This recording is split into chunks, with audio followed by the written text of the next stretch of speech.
Hello friends, welcome to my channel English result. Friends, आज हम William Shakespeare पर test series दूसरी करते हैं। बने रहिएगा वीडियो के लास्ट तक। अगर वीडियो आपको अच्छा लगे तो लाइक, शेयर और सब्सक्राइब करिएगा। स्टार्ट करते हैं। पहला क्वेश्चन है, which famous monarch was Shakespeare's patron. कौन सा फेमस मोनार्क जो शेक्सपियर का पैट्रॉन था, या शेक्सपियर किसके शासनकाल में थे। पहला ऑप्शन है क्वीन विक्टोरिया, दूसरा है क्वीन एलिजाबेथ फर्स्ट, तीसरा है किंग जेम्स फर्स्ट और चौथा है हेनरी एट। तो इसका जो राइट आंसर है वो है क्वीन एलिजाबेथ फर्स्ट। ये इसका राइट आंसर है। एलिजाबेथ फर्स्ट ये शेक्सपियर के समय रूल करती थी और शेक्सपियर के ये पैट्रॉन थी। नेक्स्ट क्वेश्चन, दूसरा क्वेश्चन है, what was the primary cause.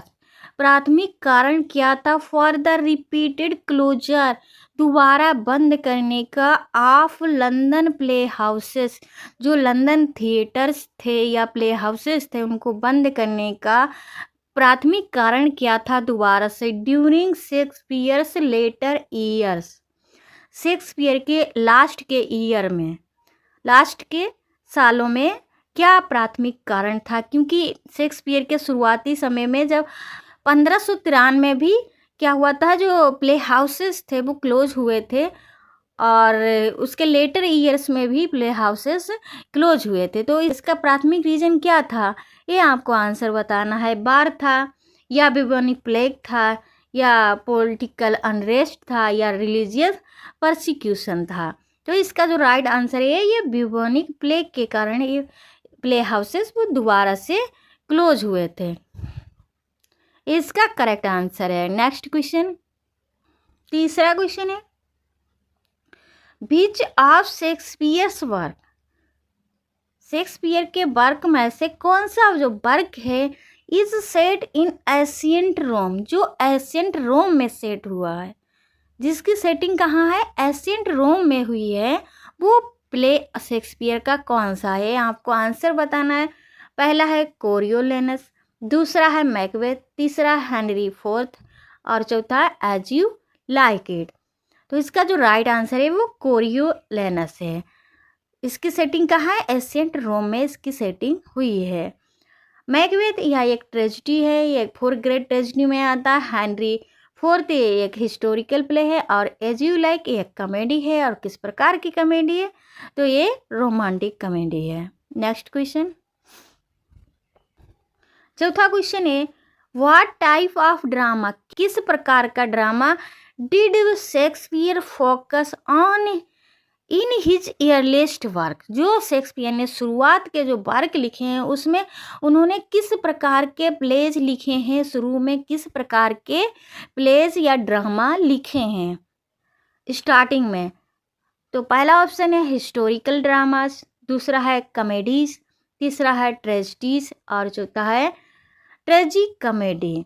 तो इसका जो राइट आंसर है वो है हिस्टोरिकल ड्रामा। शुरुआत में या अर्लीस्ट करियर में शेक्सपियर ने हिस्टोरिकल प्लेज लिखे हैं, ड्रामाज लिखे हैं, क्योंकि इनका पहला जो हिस्टोरिकल प्ले आया था 1591, 92, 93 में, तो वो हेनरी सिक्स्थ आया था। और फिर कॉमेडीज आई, फिर ट्रेजिडी आई, फिर ट्रेजिक कॉमेडी आई। इस तरीके से शेक्सपियर के प्लेज आए हैं। नेक्स्ट क्वेश्चन, पांचवा क्वेश्चन है, विच फेमस हिस्टोरियंस वर्क, कौन से फेमस हिस्टोरियन के वर्क से did Shakespeare often use as sources, sources के लिए शेक्सपियर ने कौन से हिस्टोरियन वर्क से लिया है, किसके वर्क से अपने हिस्टोरिकल प्ले का सोर्स लिया है। आपको आंसर बताना है। पहला ऑप्शन है जोफ्री चौसर, दूसरा है सर थॉमस मोर जिनका यूटोपिया आया है, और तीसरा है प्लूटार्स, चौथा है जॉन मिल्टन। तो इसका जो राइट आंसर है वो प्लूटार्स लाइव्स, यहाँ से शेक्सपियर ने सोर्सेस लिए हैं हिस्टोरियंस वर्क से, है इसका करेक्ट आंसर है। जोफ्री चौसर ये कौन है, ये फादर ऑफ पोइट्री कहलाते हैं। थॉमस मोर इनका जो वर्क फेमस वर्क है वो यूटोपिया है। जॉन मिल्टन ये लेट एलिजाबेथन पोएट कहलाते हैं, जिनका पैराडाइज लास्ट एक ग्रेट इपिक जाना जाता है। ये पैराडाइज लॉस्ट के लिए जाने जाते हैं। कौन? John Milton. नेक्स्ट क्वेश्चन, छठा क्वेश्चन है व्हाट पोएटिक फॉर्म, कौन सा poetic form did Shakespeare commonly use in his place, Shakespeare ने अपने प्ले में कॉमन रूप से या साधारण रूप से, जनरली रूप से कौन सा पोएटिक फॉर्म को यूज किया है? तो पहला है हाइकू, दूसरा है राइम्ड कपलेट्स, तीसरा है ब्लैंक वर्स और चौथा है फ्री वर्स। हाइकू क्या होता है? ये 17 साइलेबल्स स्टेंजा होता है। राइम्ड कपलेट ये 2 लाइन का राइमिंग कपलेट्स होता है। ब्लैंक वर्स ये होती है जिसमें मीटर होता है, राइम नहीं होती है। फ्री वर्स जिसमें ना ही मीटर होता है ना ही राइम होती है। इसका जो राइट आंसर है वो ब्लैंक वर्स है। शेक्सपियर ने अपने वर्क्स में या प्ले में कौन से पोएटिक फॉर्म या लिटरेरी टर्म्स का यूज किया है? तो वो ब्लैंक वर्स को यूज किया है। नेक्स्ट क्वेश्चन, अब जो क्वेश्चन है वो एज यू लाइक इट से है। 7वां क्वेश्चन है हु रेस्क्यूज, कौन बचाता है ऑरलैंडो को from starvation in the forest, forest में भूखमरी से या भूख से कौन ऑरलैंडो को बचाता है? पहला ऑप्शन है जैक्स, जो कैसा व्यक्ति है? मेलांकोलिक है। सेलिया कौन है? ये रोजालैंड की कजिन है। और एडम ये ऑरलैंडो का सर्वेंट है। और रोजालैंड ये एज यू लाइक इट की हीरोइन है। इसका जो राइट आंसर है वो है एडम ऑरलैंडो को स्टारवेशन से बचाता है। नेक्स्ट क्वेश्चन, 8वां क्वेश्चन है what is the primary setting of as you like it, as you like it की प्राइमरी या प्राथमिक सेटिंग कहाँ हुई है?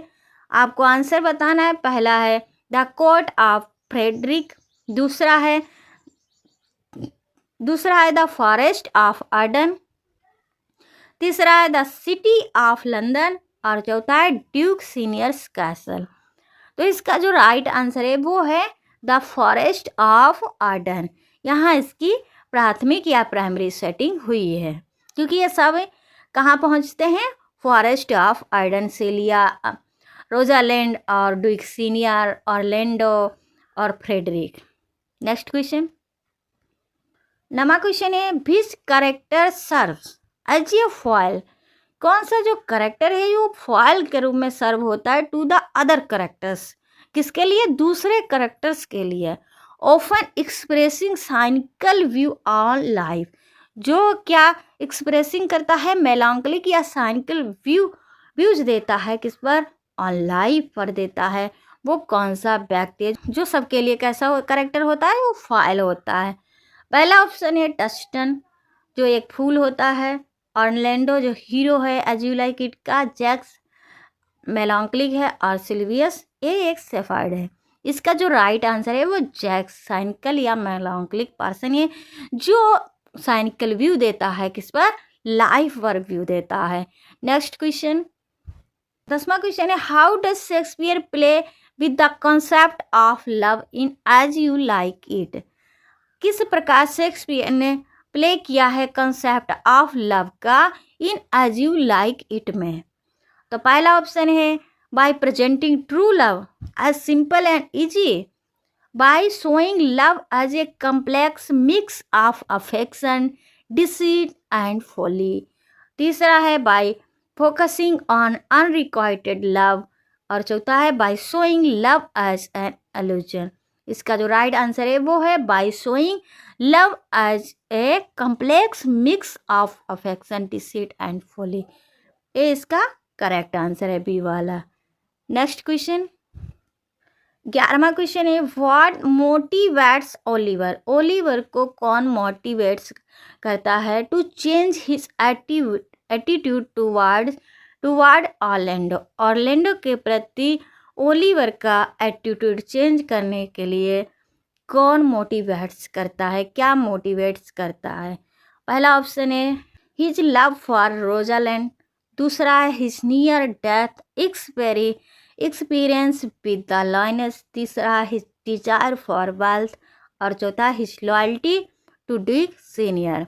इसका जो राइट आंसर है वो his near death experience with the lioness, इसका करेक्ट आंसर है। क्योंकि जब ओलिवर फॉरेस्ट पहुंचता है तो उस पर क्या एक लॉयनेस अटैक कर देती है और कौन बचाता है, वो ऑर्लैंडो बचाता है। तो इसलिए उसका एटीट्यूड ऑर्लैंडो के प्रति चेंज हो जाता है, क्योंकि वो ओलिवर ऑर्लैंडो को मारना चाहता है। और दोनों क्या हैं, ये भाई हैं। नेक्स्ट क्वेश्चन, 12वां क्वेश्चन है, what is Rosalind's ultimate goal in the play. Rosalind का अल्टीमेट गोल क्या है, उद्देश्य क्या है इन द प्ले में एज यू लाइक इट में। पहला ऑप्शन है to restore her father's dukedom, दूसरा है टू मैरी ऑर्लैंडो, तीसरा है to become a powerful ruler, और चौथा है to win the affection of Phoebe. इसका जो राइट आंसर है वो क्या है, टू मैरी ऑर्लैंडो। ये क्या है, रोजालैंड का अल्टीमेट गोल है इन द प्ले में। 13वां क्वेश्चन है, हु प्रोमिसेस, कौन प्रोमिस करता है टू मैरी सिल्वियस, सिल्वियस से शादी करने के लिए, if she can not marry Ganymede, Ganymede से अगर वो शादी नहीं कर सकती है तो वो सिल्वियस से शादी करेगी या करेगी। ये प्रॉमिस कौन करता है, ज्ञानमेडर कौन है, ये डिस्गाइज के रूप में कौन है, ये रोजालैंड है। तो पहला ऑप्शन है फेबी, दूसरा है रोजालैंड, तीसरा है सीलिया और चौथा है ऑड्री। तो इसका जो राइट आंसर है वो फेबी प्रॉमिस करती है कि सिल्वियस से शादी करने के लिए अगर वो ज्ञानमेडर से शादी नहीं कर सकती है तो। इसका करेक्ट आंसर है। नेक्स्ट क्वेश्चन, 14वां क्वेश्चन है, what role does the character of Touchstone represent in the play. Play में जो टस्टन कैरेक्टर है वो किस प्रकार का रोल रिप्रेजेंट करता है, कैसा रोल खेलता है। आपको आंसर बताना है। पहला विजडम एंड नॉलेज, दूसरा है द आइडियल लवर, तीसरा है ए फूल हु स्पीक्स ट्रुथ, चौथा है ए विलेन। किस प्रकार का रोल रिप्रेजेंट करता है टस्टन, टस्टन एक फूल है और हु स्पीक्स ट्रुथ। ये इसका करेक्ट आंसर है सी वाला, सी वाला करेक्ट आंसर है। क्योंकि जो टस्टन है वो एक फूल है और जो क्या बोलता है, ये ट्रुथ बोलता है, हमेशा सत्य बोलता है। क्योंकि शेक्सपियर के जो फूल कैरेक्टर्स हैं वो क्या हैं, वो इंटेलिजेंट हैं और वो सत्य बोलते हैं। ये एक कैरेक्टर स्टिक्स है शेक्सपियर के कैरेक्टर्स की। नेक्स्ट क्वेश्चन, 15वां क्वेश्चन है, what is the main theme of as you like it. As you like it का मेन थीम क्या है, आपको आंसर बताना है। पहला लव एंड रिकॉन्सिलेशन, दूसरा है रिवेंज एंड बेट्रायल, तीसरा है मैजिक एंड फैंटास्टी और चौथा है पावर एंड पॉलिटिक्स। इसका जो राइट आंसर है वो है लव एंड रिकॉन्सिलेशन, इसका मेन थीम है। नेक्स्ट क्वेश्चन, 16वां क्वेश्चन है, व्हाट डज फ्रेडरिक रिएक्ट, किस प्रकार का रिएक्ट करता है फ्रेडरिक, जो ड्यूक सीनियर का भाई है और जिसने हड़प लिया है ड्यूकडम, किसका, ड्यूक सीनियर का, to the return of duke senior, duke senior के रिटर्न पर वो कैसा रिएक्ट करता है। आपको आंसर बताना है। पहला ही वेलकम्स हिम बैक, दूसरा he offers to share the dukedom, तीसरा he repents for his actions और चौथा he challenged Duke Senior to a duel. तो इसका जो राइट आंसर है वो क्या करता है, वो ही रिपेंट्स, वो पश्चाताप करता है फॉर हिज एक्शंस, अपने कर्मों के लिए वो पश्चाताप करता है। क्योंकि उसने क्या कर लिया था, ड्यूक सीनियर का ड्यूकडम हड़प लिया था और उनको रिटर्न कर देता है उनका ड्यूकडम। और वो क्या, एक रिलीजियस लाइफ जीने लगता है। कौन, फ्रेडरिक, उस जो ड्यूक सीनियर का भाई है। नेक्स्ट क्वेश्चन, 17वां क्वेश्चन है, व्हाट हैपेंस, क्या घटित होता है टू ड्यूक फ्रेडरिक, फ्रेडरिक के साथ at the end of the play, play के अंत में क्या होता है। पहला ऑप्शन ही डाइज, क्या वो मर जाता है, दूसरा ही इज इम्प्रिजनड, या उसको जेल हो जाती है, सजा सुनाई जाती है, या तीसरा he is compensated and force to return the dukedom, या उसको कंपेंसेट करना होता है, क्षतिपूर्ति करनी होती है और उसको फोर्स किया जाता है किसके लिए, ड्यूकडम रिटर्न करने के लिए। या चौथा, he restores his legitimate brother to the dukedom and adopts a religious life. तो ये इसका डी वाला इसका राइट आंसर है, क्योंकि वो रिस्टोर कर देता है अपने भाई को, उनका ड्यूकडम का पद दे देता है, रिटर्न कर देता है, और क्या एक रिलीजियस लाइफ अडॉप्ट कर लेता है। ये इसका करेक्ट आंसर है। नेक्स्ट क्वेश्चन, 18वां क्वेश्चन है, व्हाट इज द सिग्निफिकेंस, क्या महत्वपूर्ण है किसका, of the forest setting in as you like it. As you like it की जो सेटिंग है फॉरेस्ट में, इसका क्या इम्पॉर्टेंस है। पहला ऑप्शन है इट रिप्रेजेंट्स कयास एंड डेंजर। दूसरा है it is a place of transformation and renewal. तीसरा है it is a site of political rebellion. और चौथा है इट सिंबलाइज रोमांटिक कॉन्फ्लिक्ट। तो इसका जो राइट आंसर है वो it is a place of transformation. ये किसका प्लेस है, ट्रांसफॉर्मेशन का है और रिनोवल का है, ये इसका सिग्निफिकेंस है। नेक्स्ट क्वेश्चन, अब जो क्वेश्चन है वो शेक्सपियर के प्ले और सोनेट से रिलेटेड है। 19 क्वेश्चन है, विच ऑफ शेक्सपियर्स प्ले, कौन से शेक्सपियर के प्ले में से, कौन सा प्ले शेक्सपियर के प्ले में से इज मोस्ट फेमस, जो ज़्यादा फेमस है, फॉर इट्स रोमांटिक ट्रेजिडी। कैसी ट्रेजिडी है, किस लिए फेमस है, रोमांटिक ट्रेजिडी के लिए। और किसकी tragedy, of two young lovers की है। पहला ऑप्शन है जूलियस सीजर, दूसरा है रोमियो एंड जूलियट, और तीसरा है ओथेलो, और चौथा है टेम्पेस्ट। तो इसका जो करेक्ट आंसर है वो रोमियो एंड जूलियट। इसमें क्या है, ये एक रोमांटिक ट्रेजिडी है और ये दो लवर्स के, यंग लवर्स की स्टोरी पर बेस्ड है। और यहीं से शेक्सपियर जो रोमांटिक ट्रेजिडी की ओर टर्न किया है, यही इसी प्ले से शेक्सपियर ने रोमांटिक ट्रेजिडी की ओर टर्न किया है, शुरुआत की है। जूलियस सीजर एक रोमन प्ले है, ओथेलो एक ट्रेजिडी है, टेम्पेस्ट ये एक कॉमेडी है और ये ट्रेजी कॉमेडी है, रोमांस प्ले है। नेक्स्ट क्वेश्चन, क्वेश्चन नंबर है 20, what is one of the most well known phrase, जो वेल नोन या सबसे ज़्यादा जाना जाने वाला फ्रेज है, कहाँ, फ्रॉम शेक्सपियर से मर्चेंट ऑफ वेनिस। शेक्सपियर के प्ले मर्चेंट ऑफ वेनिस का सबसे जाना माना जो फ्रेज है वो कौन सा फ्रेज है, आपको आंसर बताना है। पहला है टू बी और नॉट टू बी, दूसरा ऑल द वर्ड्स स्टेज, तीसरा है all that glitters is not cold, और चौथा है ए रोज बाय एनी अदर नेम। तो इसका जो राइट आंसर है वो सी वाला है, all that glitters is not cold. ये कहाँ का फ्रेज है, ये मर्चेंट ऑफ वेनिस का है। पहला वाला है टू बी और नॉट टू बी, ये हैमलेट का है, और ऑल द वर्ड्स स्टेज ये कहाँ का फ्रेज है, ये एज यू लाइक इट का है।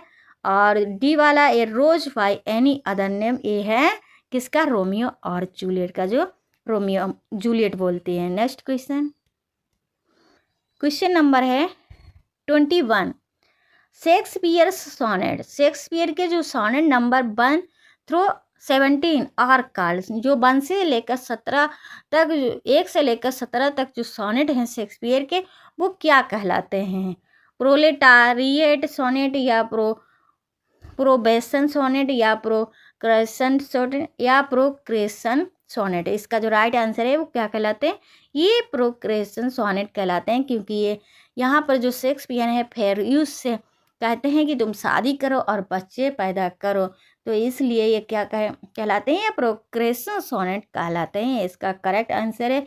नेक्स्ट क्वेश्चन, क्वेश्चन नंबर है 22, what does Jaques famous all the world's stage speech reflect about life. Jaques का जो फेमस स्पीच है all the world's stage as you like it में, वो जीवन के बारे में क्या रिफ्लेक्ट करता है, किस प्रकार प्रकाश डालता है, आपको आंसर बताना है। पहला है द जॉय ऑफ लाइफ, दूसरा है द सिंपलिसिटी ऑफ लाइफ, तीसरा द स्टेज ऑफ लाइफ, और चौथा है द मीनिंग ऑफ लव। तो ये क्या रिफ्लेक्ट करता है, लाइफ को कैसे रिफ्लेक्ट करता है, ये करता है द स्टेज ऑफ लाइफ, जीवन की स्टेजें बताता है, उनको रिफ्लेक्ट करता है। ये इसका करेक्ट आंसर है। नेक्स्ट क्वेश्चन, क्वेश्चन नंबर है 23, which of the following Shakespeare characters, Shakespeare के करेक्टर में से कौन सा करेक्टर है जो जाना जाता है किस लिए, हिज बिटी वर्ड प्ले, अपने बिटी वर्ड प्ले के रूप में जाना जाता है। ऐसा कौन सा बुद्धिमानी भरे शब्दों के लिए जाना जाता है, कौन सा करेक्टर है, हैमलेट है या फॉलस्टाफ है या अथेलो है या किंग लियर है। इसका जो राइट आंसर है वो फॉलस्टाफ है, जो कहाँ आता है, मेरी wife Sahib Windsor Henry fourth part 1 और पार्ट 2 में आता है। नेक्स्ट क्वेश्चन, क्वेश्चन नंबर है 24, विच ऑफ शेक्सपियर्स पोएम, कौन सी पोएम में से शेक्सपियर की जो पोएम है वो एक्सप्लोर्स करती है, क्या करती है, a young women lamenting her seduction, जो लेमेंट करती है एक वुमेन किसके लिए, उसको सेडक्शन किया है, उसको सेड्यूस करने के किया है, उसलिए वो लेमेंट करती है, विलाप करती है। तो वो किस पोएम में शेक्सपियर के करती है। पहला ऑप्शन है वेनिस एंड एडोनिस, जो किस में लिखी गई है, जे 6 लाइन स्टेंजा में लिखी गई है। रेप ऑफ लुक्रेसी जी 7 लाइन स्टेंजा में या राइम रॉयल में लिखी गई पोएम है। और लवर्स कंप्लेंट, ये भी राइम रॉयल में लिखी गई है। फोनेक्स एंड टर्टल ये एलेगोरिकल पोएम है। इसका जो राइट आंसर है वो ये लवर्स कंप्लेंट में वो लेमेंटिंग कर रही है, नदी के किनारे बैठ करके वो लेमेंट कर रही है। नेक्स्ट क्वेश्चन 25 क्वेश्चन है, where was a lover's complaint first published, lover's complaint पहली बार कहाँ पब्लिश हुई थी, आपको आंसर बताना है। पहला ऑप्शन है इन द सोनेट्स ऑफ 1609 में, या इन द पैशनेट पिलग्रिम्स में, या इन रॉबर्ट चेस्टर्स लव्स मार्टर में, या इन वेनिस एंड एडोनिस में। इसका जो राइट आंसर है, जब शेक्सपियर के सोनेट का कलेक्शन आया था 154 सोनेट्स का कलेक्शन आया था शेक्सपियर सोनेट, उन्हीं के साथ ये पोएम पब्लिश हुई थी। कब पब्लिश हुई थी, 1609 में पब्लिश हुई थी। नेक्स्ट क्वेश्चन, अब जो क्वेश्चन है वो शेक्सपियर की लेगेसी पर है। 26 क्वेश्चन है, हु इज कंसीडर्ड, कौन माना जाता है by many to be the most important English poet after Shakespeare, Shakespeare के बाद बहुत से इम्पॉर्टेंट इंग्लिश पोएट है, उसमें से एक किसे माना जाता है। पहला ऑप्शन है जॉन मिल्टन, दूसरा है विलियम ब्लेक, तीसरा है एस.टी. कॉलरिज और चौथा है जॉफरी चौसर। इसका जो राइट आंसर है वो है John Milton. Next question 27 question है, विच टू अथर्स, कौन से दो अथर्स हैं, आर सेड उन्हें कहा जाता to have been with Shakespeare, जो कहाँ थे, शेक्सपियर के साथ एट हिज डेथ, जब शेक्सपियर की मृत्यु हुई थी तब उनके साथ थे। As per John Ward's notebook, किसके अकॉर्डिंग, जॉन वर्ड्स जो नोटबुक है उनके अकॉर्डिंग की जो शेक्सपियर की डेथ हुई थी तब वो दो अथर्स उनके साथ थे। तो पहला ऑप्शन है Ben Jonson and Christopher Marlowe, दूसरा है Thomas Kyd and John Fletcher, और तीसरा है Ben Jonson and Michael Drayton, और चौथा है जॉन हेमिंग्स एंड रिचार्ड बर्वेस।